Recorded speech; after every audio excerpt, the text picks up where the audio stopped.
नमस्कार दोस्तों, आप सभी का स्वागत है देवेंद्र क्लासेस यूट्यूब चैनल में। चर्चा करेंगे टॉपिक में हम आज, जैसे कि लगातार पढ़ा रहा हूं मैं आपको मॉडर्न हिस्ट्री का टॉपिक, स्वतंत्रता संग्राम का हमारा टॉपिक चल रहा है। और इसमें आज का हमारा टॉपिक है दूसरा गोलमेज सम्मेलन। इससे पहले दांडी सत्याग्रह पढ़ा दिया और गांधी इरविन समझौता भी पढ़ा दिया है। बिल्कुल निःशुल्क क्लासेस हैं आपके लिए देवेंद्र क्लासेस यूट्यूब चैनल पर। आप पुरानी वीडियोज को देखने के लिए, सभी क्लासेस को देखने के लिए प्ले में जाकर के आप सारी क्लासों को आराम से देख सकते हो और वहां नोट्स बना सकते हैं। ठीक है, तो आज का हमारा टॉपिक है दूसरा गोलमेज सम्मेलन। तो देखिए, ये दूसरा गोलमेज सम्मेलन 7 सितंबर को शुरू हुआ 1931 से लेकर 1 दिसंबर 1931 तक चला था, ये लंदन में।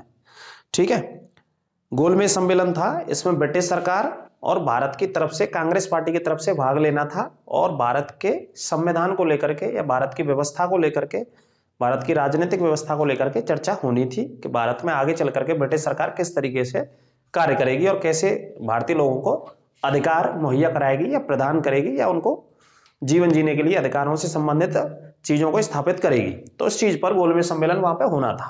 ठीक है, तो देखते हैं, अंत तक बने रहेंगे वीडियो में और नोट करेंगे। तो इंपॉर्टेंट पॉइंट है और सबसे मोस्ट इंपॉर्टेंट है, गोलमेज सम्मेलन में आपको बता देता हूं 3 हुए थे, ये नोट करके लिख लेना।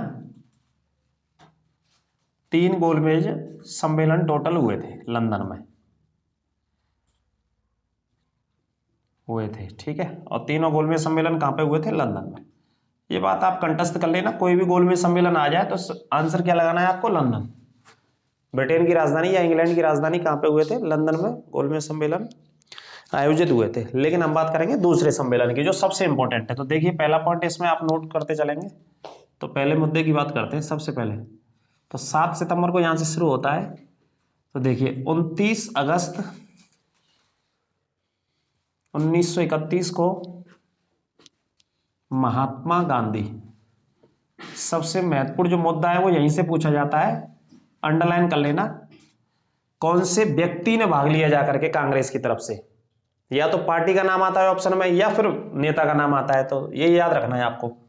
29 अगस्त 1931 को महात्मा गांधी एसएस राजपूताना, एसएस राजपूताना नामक जहाज से, नामक पानी के जहाज से, ये जहाज भी भैया कई बार पूछा गया एग्जाम में, है ना, ये जहाज का नाम भी पूछा, ये मोस्ट इंपॉर्टेंट है यहाँ पे। एसएस राजपूताना, एसएस राजपूताना नामक पानी के जहाज से लंदन या इंग्लैंड लिख सकते हो, लंदन लिख लो डायरेक्ट, क्योंकि लंदन में गए थे, लंदन गए थे। तो पहला मुद्दा तो यही हो गया और पहला प्रश्न का आंसर भी यही हो गया आपका। वो मैंने डेट भी बता दी है, 12 अगस्त को गांधी जी यहां से निकले थे और एसएस राजपूताना उस पानी के पोत का या जहाज का नाम था जिससे गांधी जी लंदन पहुंचते हैं। कहां पहुंचते हैं? लंदन में। और लंदन में क्या हो रहा था? दूसरा गोलमेज सम्मेलन। इस सम्मेलन में महात्मा गांधी जी को क्या लेना था? भाग लेना था, है ना।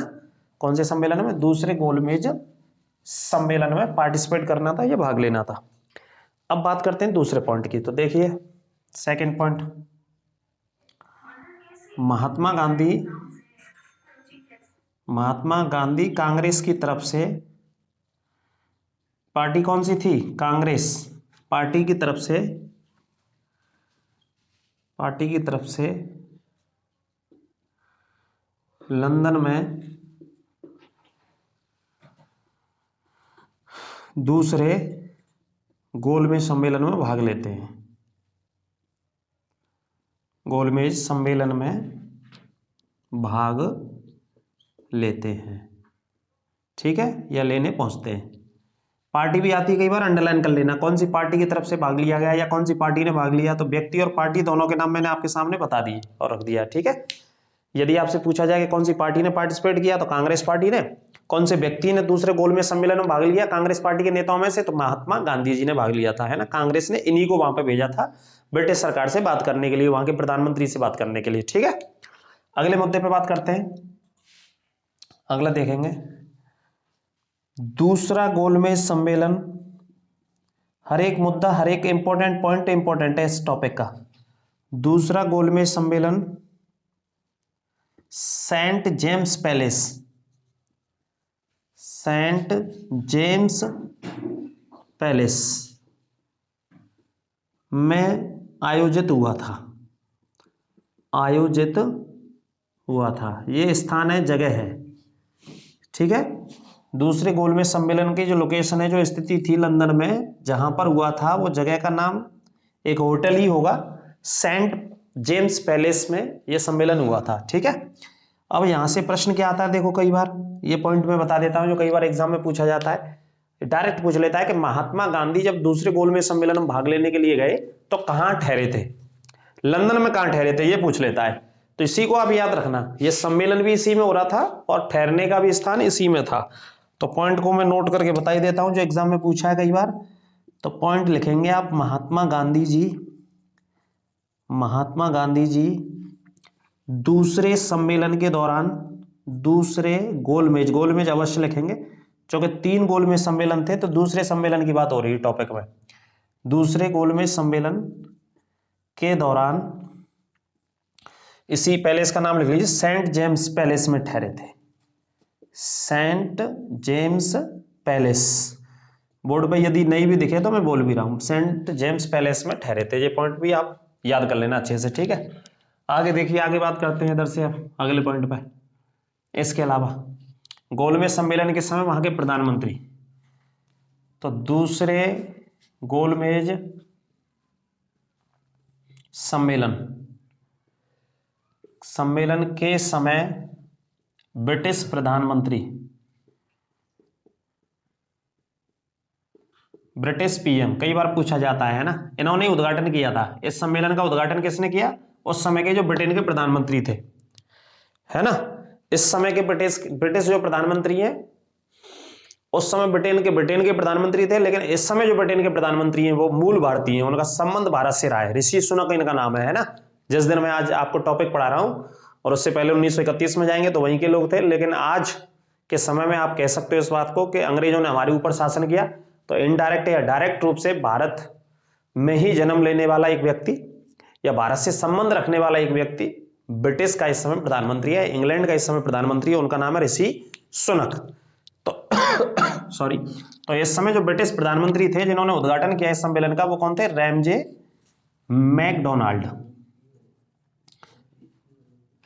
मैकडोनाल्ड, जो ब्रिटिश के प्रधानमंत्री थे, इन्होंने इस सम्मेलन का क्या किया, उद्घाटन किया था और अध्यक्षता भी कर रहे थे ना। रैमजे मैकडोनाल्ड थे जिन्होंने अध्यक्षता की, जिन्होंने क्या करी, अध्यक्षता करी इस सम्मेलन की, ठीक है, अध्यक्षता की थी। तो ये मुद्दा भी आपको याद रखना है कि अध्यक्षता किसने की, उद्घाटन किसने किया, तो ब्रिटिश पीएम रैमजे मैकडोनाल्ड ने, ठीक है। अगला मुद्दा, जब महात्मा गांधी जी वहां भाग लेने गए तो ब्रिटिश सरकार बहुत अच्छे से गांधी जी से बात कर रही थी, वहां की सरकार, जो बात करने के लिए बुलाया गया था, भारत की समस्याओं को उठाने के लिए बुलाया गया था गांधी जी को कांग्रेस पार्टी की तरफ से, ठीक है। तो वहां के एक नेता थे दक्षिणपंथी नेता, जैसे हमारे भारत में भी होते हैं बहुत सारे दक्षिणपंथी नेता हैं, विंस्टन चर्चिल नाम के एक नेता थे इंग्लैंड के। तो उन्होंने गांधी जी के बारे में बोला था कि ब्रिटिश सरकार सॉरी अपने बराबरी पर ला करके इस व्यक्ति से बात कर रही है जो कि गलत कर रही है, ये देशद्रोही है, इनके साथ देशद्रोही जैसा व्यवहार किया जाना चाहिए। और महात्मा गांधी जी को अर्धनग्न फकीर, ये प्रश्न कई बार पूछा गया बहुत सारे वनडे एग्जाम्स में से, आप अच्छे से नोट कर लेना और रट लेना। महात्मा गांधी को अर्धनग्न फकीर किसने कहा, ठीक है, तो ये कहा था विंस्टन चर्चिल ने, जो कि वहां के एक पॉलिटिशियन थे, एक राजनेता थे, एक राजनीतिक व्यक्ति थे जो दक्षिणपंथी इंग्लैंड में कहे जाते थे, ठीक है। इन्होंने ये शब्द गांधी जी के लिए बोला था, तो कई बार एग्जाम्स में पूछा गया है। तो पॉइंट लिखेंगे, ब्रिटेन के दक्षिणपंथी नेता चर्चिल, बाद में जो प्रधानमंत्री भी बनते हैं ब्रिटेन के, है ना, वो बताएंगे अगले टॉपिक में। चर्चिल ने, पूरा नाम विंस्टन चर्चिल है, चर्चिल के नाम से ज्यादा फेमस है, याद रखना। चर्चिल ने गांधी जी को अर्धनग्न फकीर, इसे अंडरलाइन कीजिएगा, ठीक है, अर्धनग्न फकीर कहा था। महात्मा गांधी जी के बारे में ये टिप्पणी करी उन्होंने, उनकी वेशभूषा को देख करके, उनके कपड़ों को देख करके, उनके हिसाब किताब को देख करके ये टिप्पणी करी, उनकी एक तरीके से आलोचना करी महात्मा गांधी जी की। किसने आलोचना करी, वहां के एक नेता ने जिसका नाम चर्चिल था। तो अर्धनग्न फकीर कह के बोला और देशद्रोही फकीर भी बोला, और ब्रिटिश सरकार की उस समय की सरकार थी रैमजे मैकडॉनल्ड की, और उनसे कहा था कि इस व्यक्ति को बराबरी का दर्जा नहीं दिया जाए। ठीक है, इस तरीके की टीका टिप्पणी उस समय 1931 में दूसरे गोलमेज सम्मेलन के समय इंग्लैंड में की गई थी। अब आगे बात करते हैं कि ये सम्मेलन जो हो रहा था वो कौन सी बातों पर हो रहा था और फेल क्यों हो गया। बाद में प्रश्न ये भी पूछा जाता है कि ये सफल हुआ या असफल हो गया। जो वार्ता थी गांधी जी की, लंदन गए भैया, इतने समुद्र पार करके पानी के जहाज थे SS राजपूताना से, तो बातचीत करने गए भारत के बारे में, लेकिन वो बातचीत कैसी रही, असफल रही, वे नतीजा रही, उसका नतीजा कुछ नहीं निकला। तो इसे मैं हटा देता हूं, नोट कर लेना जिन्होंने नोट नहीं किया, बाद में आराम से एक एक पॉइंट को, जो कि भैया आने वाले समय में उत्तर प्रदेश पुलिस की भर्ती के बारे में आज ही दिया हुआ है, क्योंकि गर्मियों तक वो पुलिस का पूरा टेंडर समाप्त हो जाएगा, तो उसके बाद नोटिफिकेशन जून या जुलाई कभी भी सरकार या बोर्ड जारी कर देगा, उससे पहले ये सारी प्रक्रिया कंप्लीट करके, है ना। तो मुद्दे इसी तरीके के रहते हैं जो इंपॉर्टेंट रहते हैं मॉडर्न हिस्ट्री का, और सबसे ज्यादा पार्ट अगर जीएस में पढ़ेंगे तो मॉडर्न हिस्ट्री से कवर करना है, जो मैं टॉपिक पढ़ा रहा हूं। सारी वीडियोस के नोट्स बना लेंगे अच्छे से आप, ठीक है। तो देखिए, इस सम्मेलन में भाग लेने वाले एक एनी बेसेंट भी थी, एनी बेसेंट एवं मदन मोहन मालवीय। मदन मोहन मालवीय जी ने स्वयं के खर्चे पर भाग लिया था। ठीक है, एक ये पॉइंट भी याद रखना है, कांग्रेस की तरफ से नहीं थे, लेकिन ये स्वयं व्यक्तिगत स्तर पर इस सम्मेलन में भाग लेने के लिए गए थे। लेकिन कांग्रेस की तरफ से आधिकारिक तौर पर जो व्यक्ति गए थे वो महात्मा गांधी जी गए थे। आपको पेपर के हिसाब से गांधी जी पढ़ना है, और एग्जाम्स में हमेशा महात्मा गांधी पूछा जाता है या पार्टी का नाम पूछा जाता है। ठीक है, अगला मुद्दा याद रखेंगे, BR अम्बेडकर, भीमराव अम्बेडकर ने भी दूसरे गोलमेज सम्मेलन में भाग लिया था। हालांकि इन्होंने तीनों में लिया है, लेकिन मैं दूसरे की बात कर रहा हूं, यहां पर दूसरे गोलमेज सम्मेलन में भाग लिया था। इन्होंने भाग लिया था, और असल में पूछा जाए तो इन्हीं की एक बात की वजह से ये पूरा का पूरा प्रकरण फेल हो गया, असफल हो गया। जो चर्चा होनी थी, जो बातचीत होनी थी ब्रिटिश सरकार के मध्य में और महात्मा गांधी जी के मध्य में, वो फेल हो गई, वे नतीजा हो गई। वो किस कारण की वजह से, BR अम्बेडकर साहब ने दलितों के लिए पृथक निर्वाचन की मांग कर दी कि जो हमारी कम्युनिटी है, जो हरिजन संप्रदाय के लोग हैं, जो दलित हैं, ठीक है, जो ऐसी कैटेगरी में आते हैं, उनके लिए पृथक निर्वाचन, अलग से निर्वाचन की व्यवस्था भारत में दी जाए। अब भैया इस तरीके से अलग अलग की निर्वाचन की व्यवस्था सब जातियों के लिए, सभी धर्मों के लिए दे दी जाती, तो फिर समस्या खड़ी होती, फिर विभाजन हो जाता, फिर छोटे छोटे टुकड़ों में भारत विभाजित हो जाता। इस तरीके से होता तो है ना, जैसे आज क्या है, पूरा भारत एक है, आर्टिकल 1 अनुसूची 1 अगर आप पढ़ेंगे तो क्या है, भारत राज्यों का संघ है ना, यूनियन ऑफ स्टेट है, सारे राज्यों के लिए एक चुनाव आयोग है, आर्टिकल 324 से लेकर 329 तक बात करते हैं संविधान में अब, ठीक है। इलेक्शन कमीशन ऑफ इंडिया होता है, पूरे भारत में चुनाव कराता है बहुत अच्छे तरीके से। तो संविधान के हिसाब से चीजें चल रही है, संघात्मक व्यवस्था है हमारे यहाँ जो कनाडा से अपनाई है, ठीक है। शक्तियों का बराबर वितरण किया गया राज्य और केंद्र के मध्य में, केंद्र लेकिन शक्तिशाली है जहां पे व्यवस्था में रखा गया है। तो इसी वजह से अगर सारे संप्रदायों के लिए चुनाव की बात अलग अलग होती, तो फिर एक राष्ट्र और एक देश एक सूत्र में प्रो करके किस तरीके से चीजों को रखा जाता, ऐसा पॉसिबल नहीं था। इसी शर्त पर ये फेल हो गया, इसी बात पर फेल हो गया, इसी चीज पर बेनतीजा हो गया, ठीक है। तो पॉइंट लिखेंगे, BR अम्बेडकर साहब ने दलितों के लिए पृथक निर्वाचन की मांग करी। पृथक निर्वाचन, अलग से चुनाव लड़ने की व्यवस्था हमारे कम्युनिटी के लिए, हमारे संप्रदाय के लिए दी जाए, ये वाली बात थी, है ना। इसे अंडरलाइन कर लेना अच्छे से, दलितों के लिए, आप समझ रहे होंगे। इससे पहले आपको मैं पढ़ा चुका हूं कि 1909 में ऑलरेडी मार्ले मिंटो सुधार, मिंटो एक वायसराय था, वो जो नफरत के बीज थे वो भारत की व्यवस्था में बो चुका था 1909 वाली वर्ष में, है ना। और अभी हम बात कर रहे हैं 1931 की। 9 में क्या किया था, मुस्लिम लोगों के लिए अलग से चुनाव की व्यवस्था कर गया था वो, कि भाई उनको क्या करना था, अंग्रेजों को फूट डालो और राज करो, कैसे भी फूट डालो, जैसे भी फूट डालनी हो आपको, साम दाम दंड भेद, लेकिन राज करना है भारत पर जितने लंबे समय तक। तो सबसे पहले उन्होंने हिंदुओं से किसको अलग कर दिया, मुस्लिम लोगों को, या और भी कम्युनिटी से मुस्लिम लोगों को अलग कर दिया मार्लियामेंटो सुधार के तहत, है ना। सांप्रदायिक प्रतिनिधित्व बोलते हैं इसे, या पृथक निर्वाचन बोलते हैं। सबसे पहले कब लागू किया गया, 1909 में। ऐसी ही व्यवस्था को BR अम्बेडकर ने कहां पे रखा, लंदन में। उन्होंने कहा कि भाई दलितों के लिए, हमारी जो कम्युनिटी है उनके लिए काय की व्यवस्था करो आप, पृथक निर्वाचन की, ये बात रखी उन्होंने। किन के मध्य में? रैमजे मैकडोनाल्ड जो अध्यक्षता कर रहे वहां के प्रधानमंत्री, BR अम्बेडकर भी थे और महात्मा गांधी गए थे कांग्रेस की तरफ से। अगर ऐसा होता तो फिर समस्या खड़ी होती भारत में, फिर सारे लोग मांग करते ऐसी चीजों की, तो भारत अलग अलग खंडों में, अलग अलग टुकड़ों में कई विभाजित हो जाता। ठीक है, इस वजह से क्या हुआ, गांधी जी ने अस्वीकार कर दिया। गांधी जी ने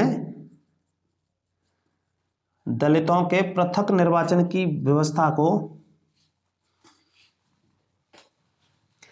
पृथक निर्वाचन की व्यवस्था को क्या कर दिया, अस्वीकार कर दिया कि भाई ऐसे नहीं चलेगा, ऐसे तो सभी मांग करेंगे, आज तुम मांग कर रहे हो, कल के लिए कोई और कम्युनिटी वाला करेगा, परसों कोई और करेगा, तीसरे दिन कोई और आगे करेगा, तो भारत तो बढ़ जाएगा ऐसे टुकड़ों में।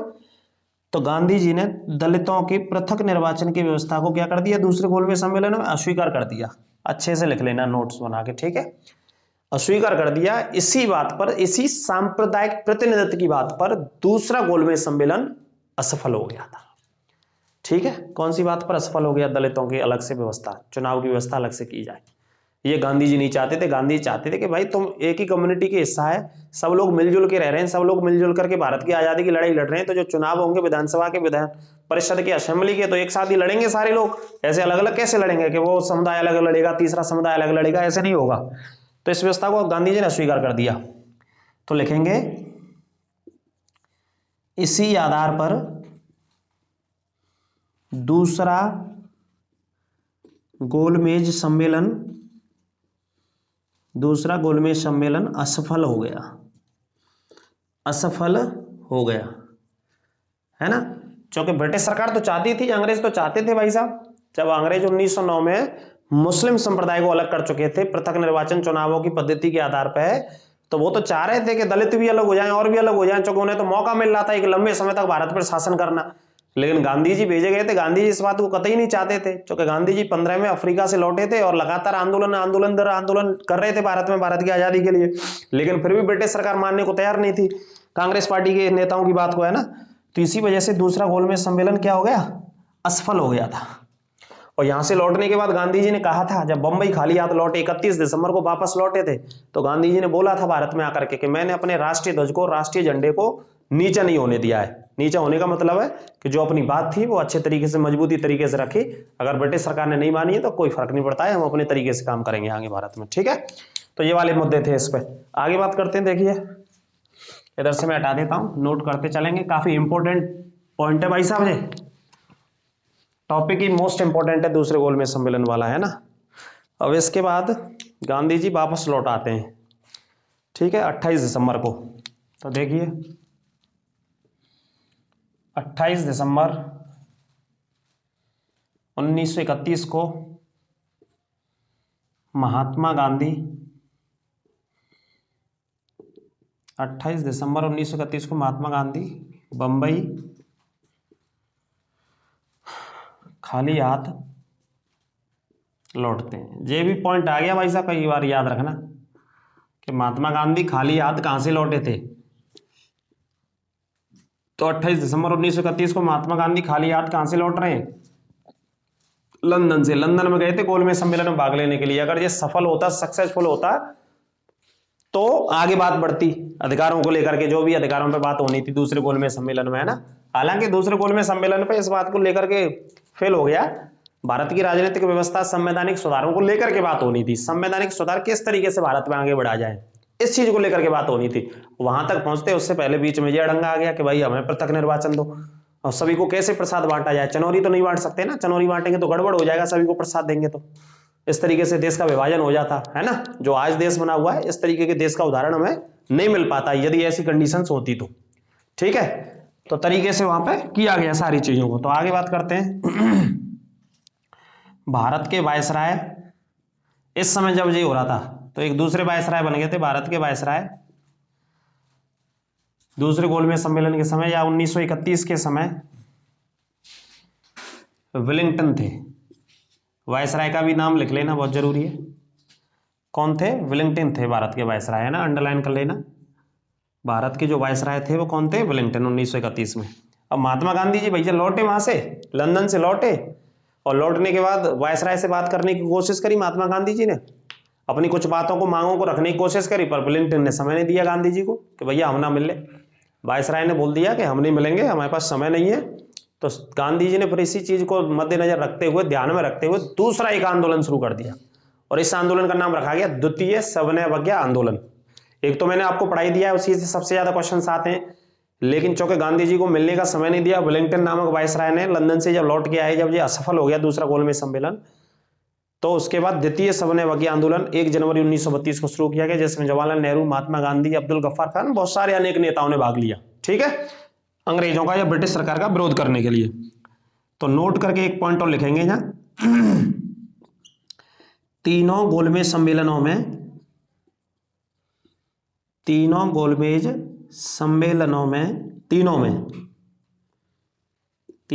सम्मेलनों में डॉक्टर बी आर अम्बेडकर ने भाग लिया था। डॉक्टर बी आर अम्बेडकर ने भाग लिया था। ये भी नोट कर लेना, ये पूछा जाता रहता है हमेशा कि तीनों में किसने भाग लिया था। तो डॉक्टर बी आर अम्बेडकर ने तीनों गोलमेज सम्मेलनों में भाग लिया था। ठीक है जी, इस बात को आप याद रखेंगे ऐसे अच्छे से।